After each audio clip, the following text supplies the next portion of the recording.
Venimos de todas partes y eso nos define. Nuestro genoma, el genoma uruguayo, tiene huellas que estamos empezando a descubrir y que reescriben la historia. Hoy hablaremos de eso y también de un estudio de Facultad de Psicología sobre embarazo y discapacidad visual, de investigaciones en Salto que determinaron la presencia del virus del papiloma humano en aguas de saneamiento y los conocimientos de la ciencia uruguaya acerca de la viruela del mono.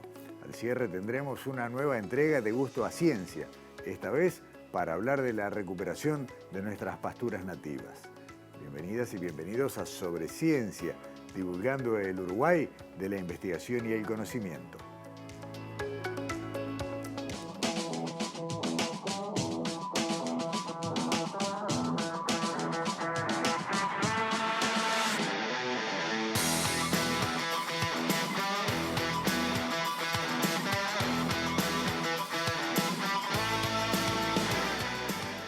Una gran parte del conocimiento global se genera en los epicentros, en los lugares donde hay recursos, donde hay grandes ámbitos de investigación y lo que se sabe, lo que se aprende, lo que se descubre, generalmente es de aplicación para las poblaciones habituales en esas zonas. Y quienes estamos en la periferia, muchas veces somos tomadores de conocimientos de segunda mano, no siempre aplicables a nosotros. Y eso nos define muchas veces, no solo sanitariamente o en la manera en la que abordamos algunos problemas, sino a veces culturalmente. Crecimos, hasta mi generación me animo a decir, con ese concepto de país europeo, de población mayoritariamente europea, a la cual le venían bien soluciones, ideas, conocimientos, descubrimientos que se generaban allá en las metrópolis. Pasan las décadas, empezamos a conocer un poco más y tal vez hasta con alguna sorpresa empezamos a descubrir que no nos sirve todo lo que se aplica o lo que se descubre en otras partes, sino que tenemos que generar conocimiento propio. Y para eso lo primero es eso, conocernos, definirnos, describirnos y a partir de ahí encontrar nuestros problemas y nuestras soluciones. De alguna manera, en esta introducción quise describir lo que fue la génesis del proyecto Uruginums, que me dirán cuántos años hace que pusieron la primera piedra y que ha venido avanzando, primero describiéndonos de alguna manera genéticamente, pero luego pasando ya a encontrar o buscar por lo menos soluciones a problemas tan delicados como, para dar un ejemplo, las enfermedades raras. Lucía Spangenberg, Hugo Naya, gracias por acompañarnos en Sobre Ciencia, bienvenidos. Muchas gracias por la invitación. ¿Uruginums tiene? Y surge en el 2015. O sea que ya tiene como 7 años de evolución. Exactamente. Y a lo largo de ese tiempo, bueno, además de lo que es la propia dinámica de los financiamientos y demás, ustedes fueron cruzando etapas, cada una con un hallazgo. Tal vez la más mediática fue la primera, ¿no? La de decir, bueno, con un grupo de investigadores de diversas facultades, encontrar cuál era la proporción más cercana que podía describirnos en cuanto a linaje ancestral. Ahí va. La primera fase del proyecto fue justamente esa, era más antropológica, entonces la idea era caracterizar poblaciones específicas dentro de los uruguayos. Y una era justamente la de los charrúas o estudiar descendientes de charrúas. Y en ese contexto sí, analizamos el ADN de 10 descendientes de indígenas y bueno, pudimos determinar un poco qué porcentaje indígena había en esos genomas. ¿Para qué era importante eso? Bueno, de alguna más manera... allá de la curiosidad, ¿no? De alguna manera, como tú decís... O sea, bueno, primero, Uruginum tenía un objetivo más general que era de generar capacidades a nivel nacional en lo que era el análisis de genomas humanos y eso tiene distintas vertientes. Tiene una vertiente antropológica, como tú decís, y también hay una vertiente, bueno, de genética de poblaciones, de entender, digamos, la población nuestra, digamos, en su conjunto, y otra de genómica médica, que también fue la tercera fase, ¿no? Pero, digamos, de alguna manera, digamos, como vos decías al principio, todos heredamos ese legado cultural de que en realidad éramos una población sin indígenas.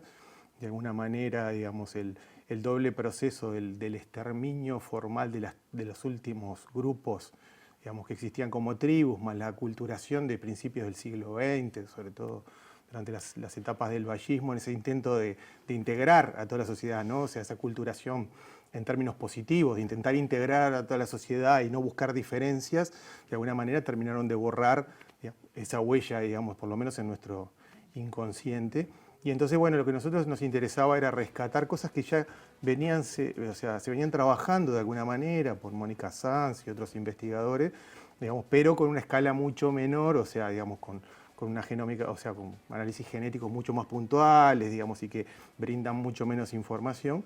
Y bueno, vimos una oportunidad interesante, bueno, de aportar a ese proceso de descubrir, digamos, lo que dice la genética de nosotros, que no quiere decir, o sea, la composición de los grupos, digamos, las diferentes etnias que están formando nuestra población, etcétera, obviamente no queda cubierto por los genómicos. Los genómicos solamente aporta, digamos, un indicio relativamente objetivo, digamos, de los procesos que hubieron por detrás.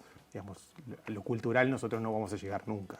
Está bien. De todos modos, en ese, si se quiere, mapa o en ese croquis, ¿no?, que se puede hacer siguiendo las trazas genéticas, también está en permanente construcción, porque cada nuevo trabajo que se publica en nuestra región Claro. aporta información. De hecho, todavía no tenemos ni siquiera la certeza de la llegada del primer Homo sapiens a América, ¿no? Y a partir de ahí, bueno, cómo se cuenta esta historia.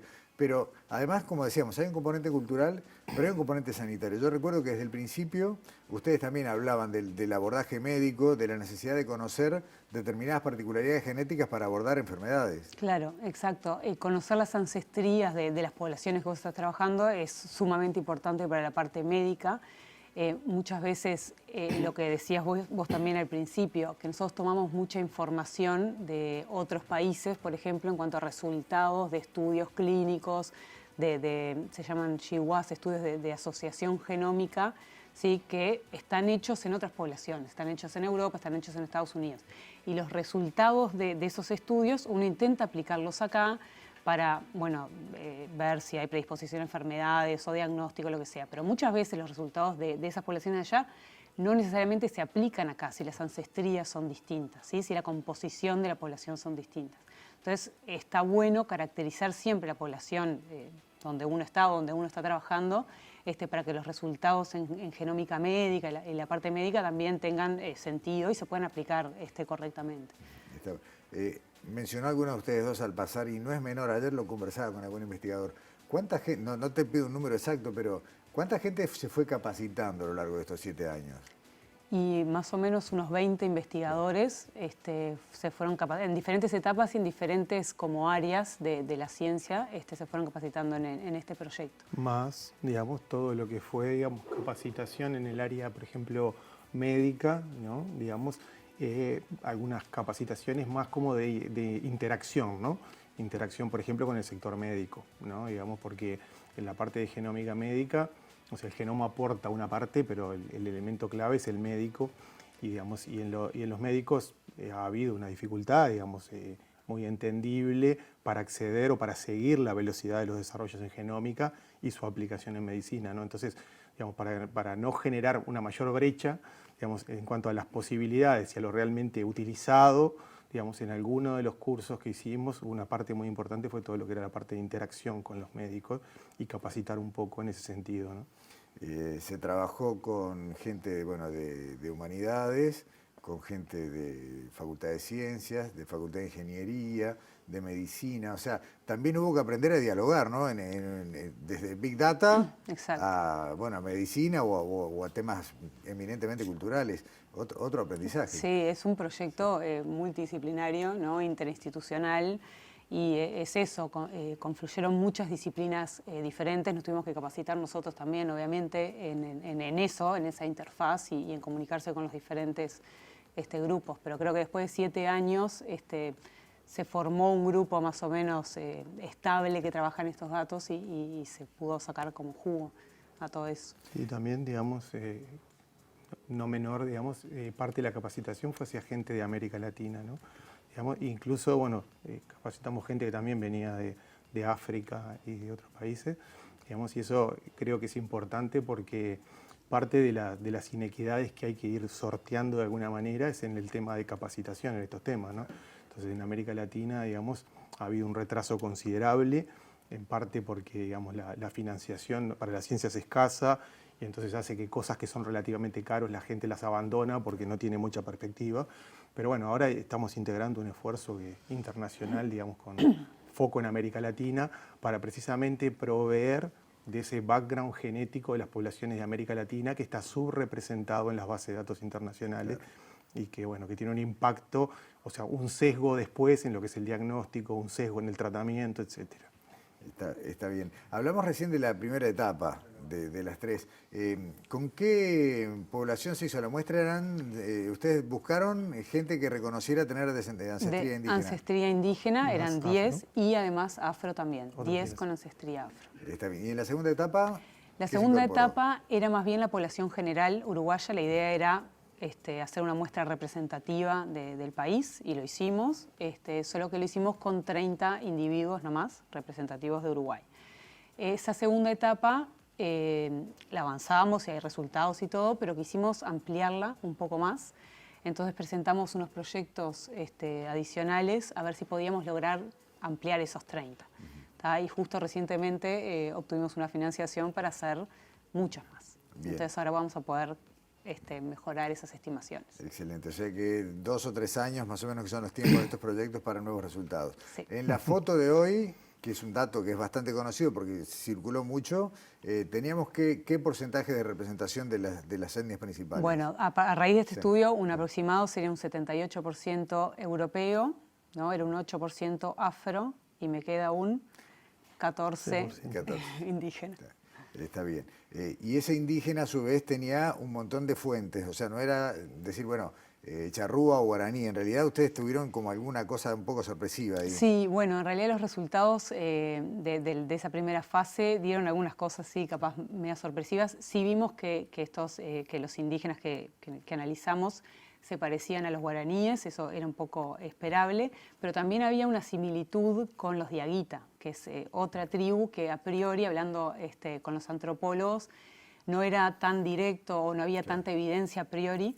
Después se vio un poco más indagando que los diaguita tuvieron una expansión bastante grande, entonces capaz que sí coexistieron con los charrúas. Claro, que los diaguitas pertenecen más bien a la órbita cercana a lo que uno relaciona con lo incaico, más bien a lo andino, lo del norte de Argentina, Bolivia, sí, Perú, Chile, y no tanto con lo más de este lado, ¿no? Que es bien guaranítico. Sí, sin embargo, sí, o sea, lo que se ve en el genoma es que hay una similitud y lo vemos con diferentes análisis, se ve igual, se mantiene.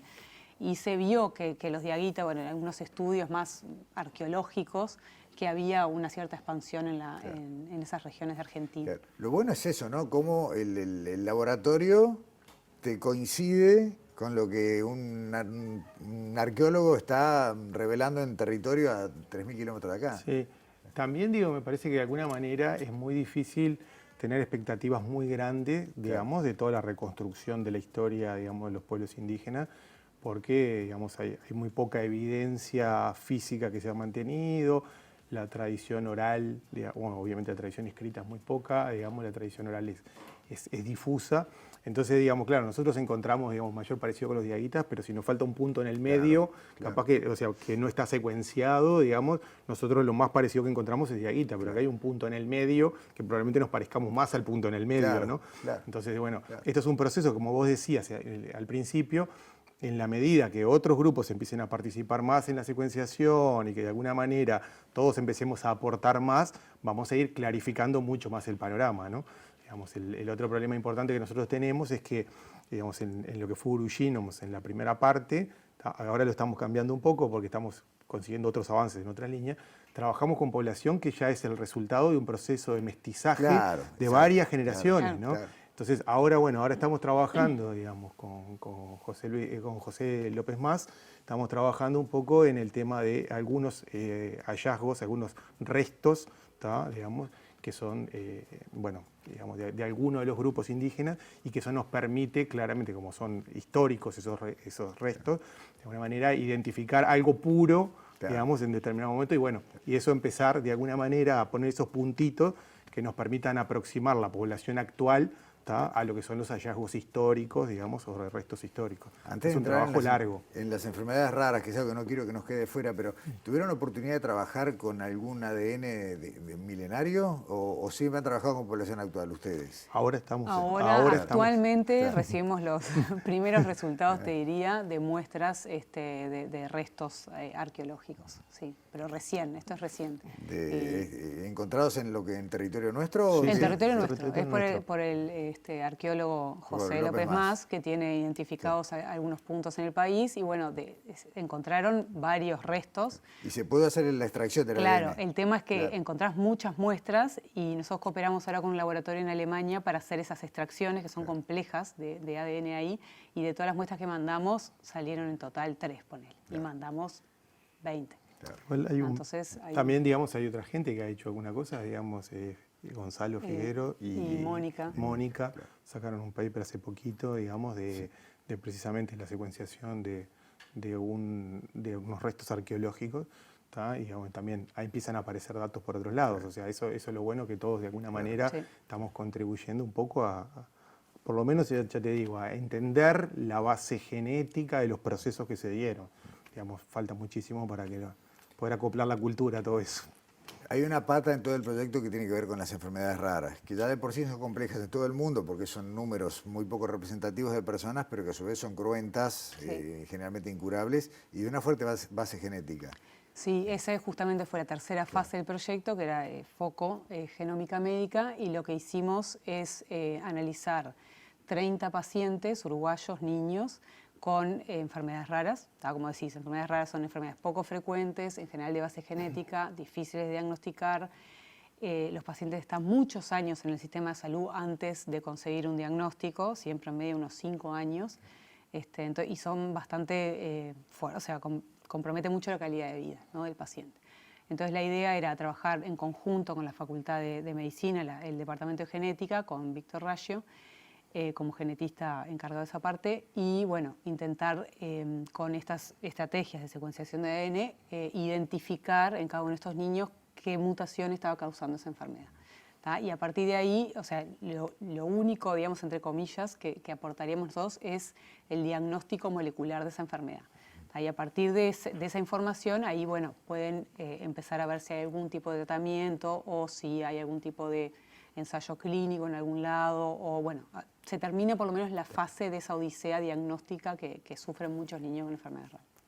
¿Hay alguna particularidad, alguna de estas enfermedades que tal vez se dé más frecuente o todo no se ha podido encontrar un patrón de ese tipo? En general no, o sea, en Uruguay Sí. lo que tiene esa enfermedad es que son muy poco frecuentes en general Sí, en claro. el mundo, cada una Sí, de ellas, ¿tá? Pero hay 7.000 síndromes. Entonces, si bien cada uno es muy poco frecuente, en general la frecuencia de las enfermedades raras no es tan baja, es un 7% de la población mundial, o sea, 7, 8. O sea, no es tan poco. No vimos algo en particular de que en Uruguay haya alguna enfermedad rara más que la otra, no con estos números que tenemos ahora. No, lo fantástico de las tecnologías para el macheo con el tema de enfermedades raras es que en realidad no precisas grandes números para estudiarla precisamente. ¿Tá? Digamos, las enfermedades comunes, ¿tá? Cáncer, por ejemplo, digamos, distintos tipos de cáncer, no precisan mucho número. Y Uruguay tiene un problema aún en las enfermedades comunes para encontrar el número de pacientes como para participar de estudios, digamos, en las cosas. Y lo que tiene enfermedades raras es que cada una de alguna manera es idiosincrática. O sea, cada caso particular, digamos, porque vos podés decir la misma enfermedad de Lake, por ejemplo, digamos, y puede tener diferentes bases a nivel molecular. Y el macheo de esto es fantástico porque en muy poco tiempo, digamos, cuando tenemos éxito, que tiene una tasa diagnóstica del 50%, que es muy bueno, digamos, encontrás, la base molecular, ¿tá? Digamos, lo que te permite de alguna manera también, en muchos casos de enfermedades raras para las que no existe medicamento, por lo menos buscar algún tratamiento ad hoc, digamos, que se adapte o que le permita mejorar la calidad de vida del paciente. Entonces, Lucía, Hugo, por hoy nos quedamos sin tiempo y bueno, queda abierta la invitación para los próximos avances. Ya hoy nos dejaron la intriga arriba de la mesa, así que bueno, esperaremos para conocer los nuevos resultados. Buenísimo. Muchas gracias Muchísimas a los dos. gracias. No, gracias por a la ti, invitación. muchas gracias. Hacemos una pausa en Sobre Ciencia. A la vuelta, Alexandra, Daniela nos acompañan como en cada programa.